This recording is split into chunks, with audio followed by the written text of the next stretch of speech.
Z nocojšnjima sogovornikoma, Varjo Močnik in Iztokom Milcem bomo skušali osmisliti to, kar smo zdaj videli, v bistvu pa predvsem povezati s knjigo Didiera Rebona, ki je ravnokar izšla pri založbi CF.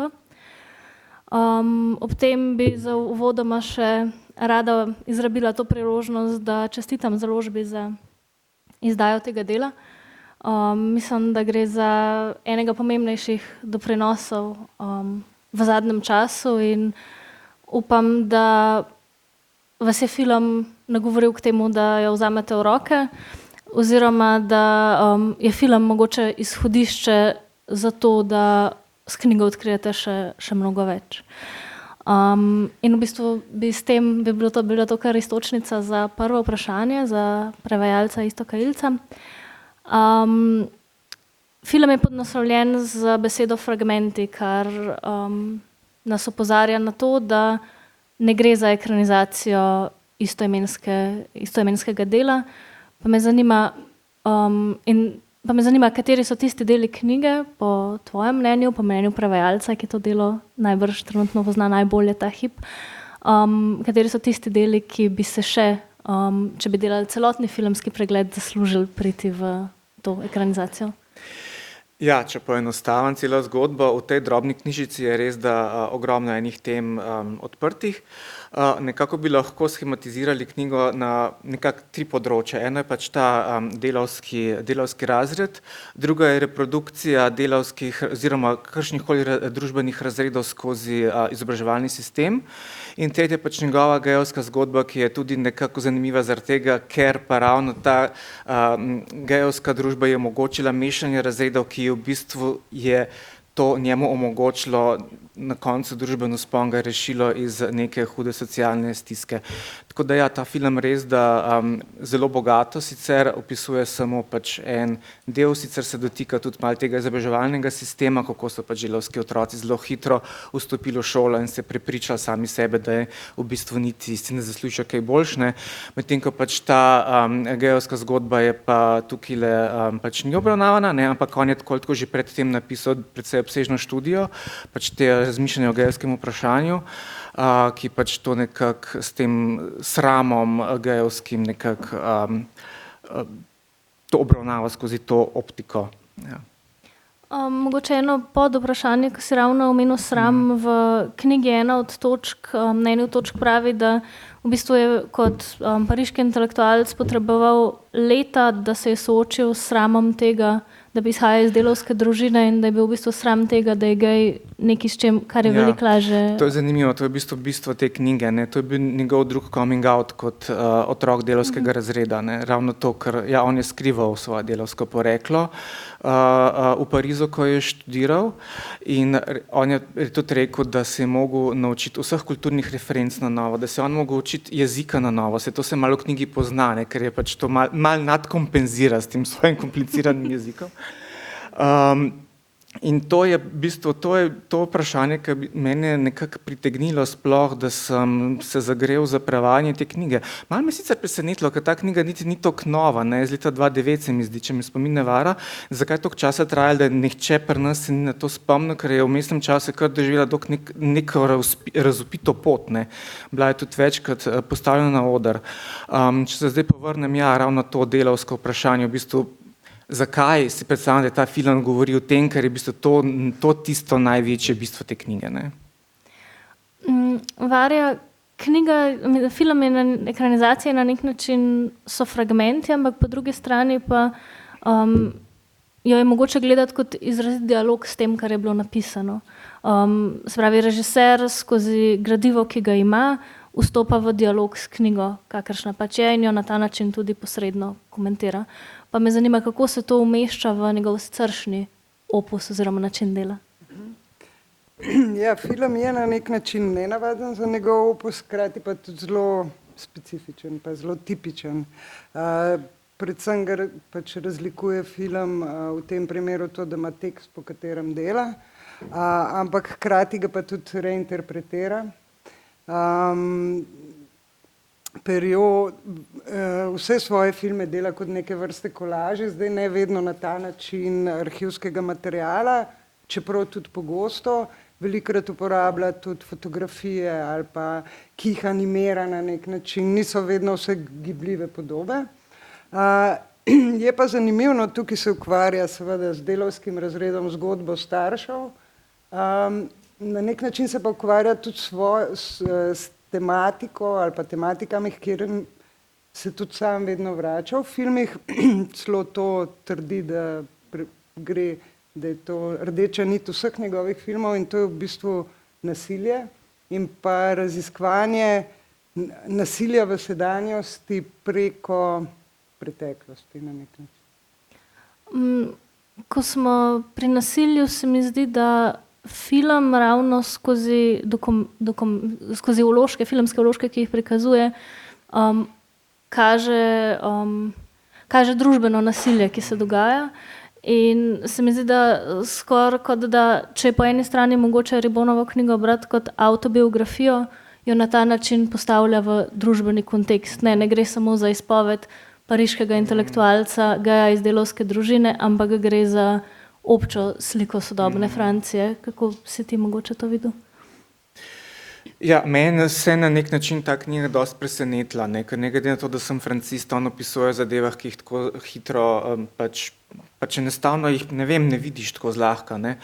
On govori o tem, ja, da je skozi bilo neko nasilje prisotno, ker v bistvu v knjigi on zelo natančno opisuje tudi ne samo mame, ampak tudi očeta, in oba sta bila v bistvu žrtvi nekega sistema, zaradi katerega nista mogla razviti svojih potencialov in to je pač rezultiralo v tej neki pač teh izbruhih nasilja.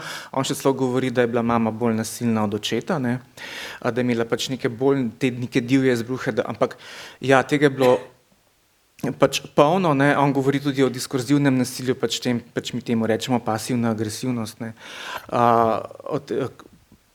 ravno o tem, kako so recimo bili deležni, ravno delavski razred tega nekega diskurzivnega nasilja, recimo ta primer je pač te mame, ki je čistila pri hiši, pa jo potem zmerjala in kako so recimo se oni obnašali do priseljencev in pač polno je zelo veliko enih stvari, ki so tukaj noter prepletene. Tako da, ja.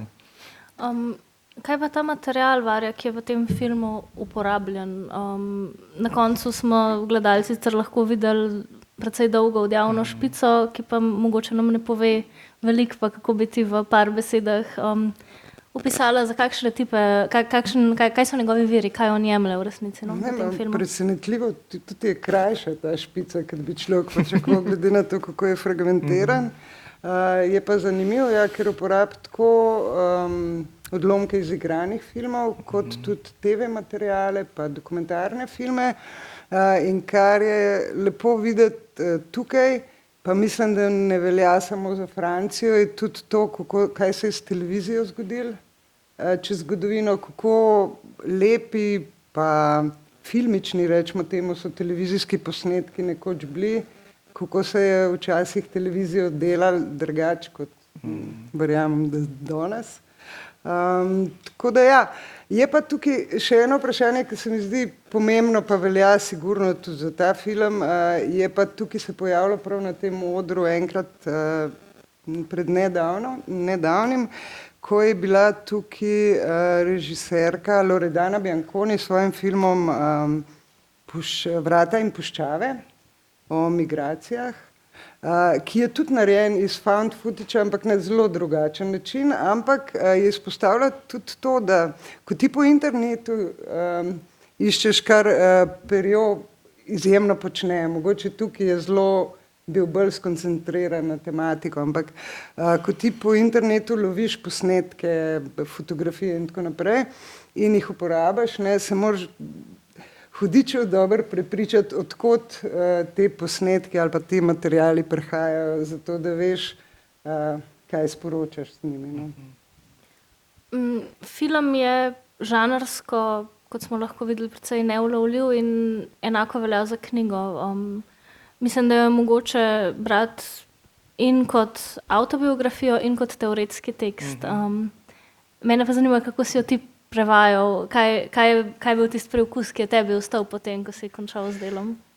No, mislim, jaz sem najbolj užival pri pač avtobiografskih prigodah, zato ker sem pač po neki formaciji sem književni prevajalec in teorije ne prevajam toliko, tako da sem se mogel pri teh teoretičnih delih kar, ne bom rekel, ja, namatati sem se mogel tako ali tako, ne, pač v vsakem primeru, ampak to je bilo nekaj, kar nisem ravno, da bi jih rešitve iz rokava stresel, ker je bilo treba vseeno preverjati na različnih koncih terminologijo, ker seveda knjiga ni zdaj tako napisana, zdaj bomo pa imeli anekdoto, potem bomo pa to analizirali, ampak pač prosto prehaja in mimogrede malo se poanalizira in navrže nekaj od tukaj in od tam in bilo pač treba loviti pač malo po Freudu, malo po Bourdieuju, malo sem pač spraševal, kako se kaj reče, ne, ker pač ni bilo zdaj nekih jasnih referenc, bom pa jaz citiral tega pa tega, ne, ker Francozi tega ne delajo.